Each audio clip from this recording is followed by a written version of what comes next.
ఈ ఇంటర్వ్యూస్ చూసినప్పుడు మేడంని పక్క మనం ఒక ఇంటర్వ్యూ ప్లాన్ చేయాలి మేడం అని చెప్పేసి అనుకున్నా. సో ఎందుకంటే ఇప్పుడు ఈ సొసైటీలో చాలామంది యూత్ ఏంటంటే సో అంటే వాళ్ళు తినడం వాళ్ళ ఫుడ్ కానీ కరెక్ట్గా తినకపోవడం వల్ల చాలా హెల్త్ ఇష్యూస్ వస్తున్నాయి. సో వాళ్ళ గురించి మనం ముఖ్యంగా మాట్లాడాలని చెప్పేసి నేను అనుకున్నా. సో ముఖ్యంగా స్త్రీలల్లో అంటే ఉమెన్స్లో మనం చూసుకుంటే సో హార్మోనల్ ఇంబ్యాలెన్స్. సో చాలా మందిలో అంటే మనం ఇట్లా 5 మందిలో చూసుకుంటే ప్రతి ఒక్కరికి ఉంటుంది, 5 మందిలో ఒకరికి పక్కా ఉంటుంది. సో హార్మోనల్ ఇంబ్యాలెన్స్ అసలు ఎందుకు వస్తుంది? ఎస్.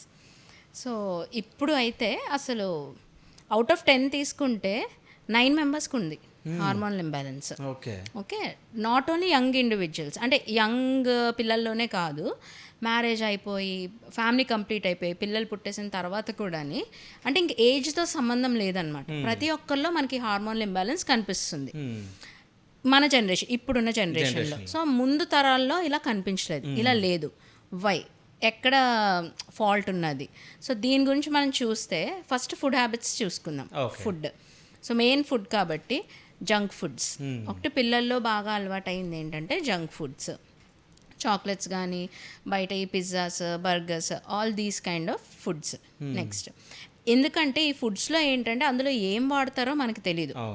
సో బోల్డెన్ కలర్స్ వాడతారు, నెక్స్ట్ సమ్ టేస్టీ సాల్ట్స్ అని చెప్పి ఏవో వాడతారు. All these are filled with chemicals. So chemicals అదొకటి. నెక్స్ట్ ఇంకొకటి ఏంటంటే యాక్టివిటీ లెవెల్. అంతకుముందు మనం ఏంటంటే చిన్నప్పుడు హాలిడేస్ వచ్చినా లేదంటే సాయంత్రం స్కూల్ నుంచి రాగానే బయటికి వెళ్ళి చుట్టూ ఉన్న పిల్లలతో ఆడుకునేవారు.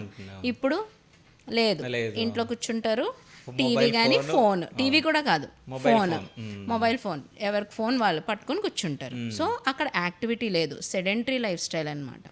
అదొకటి.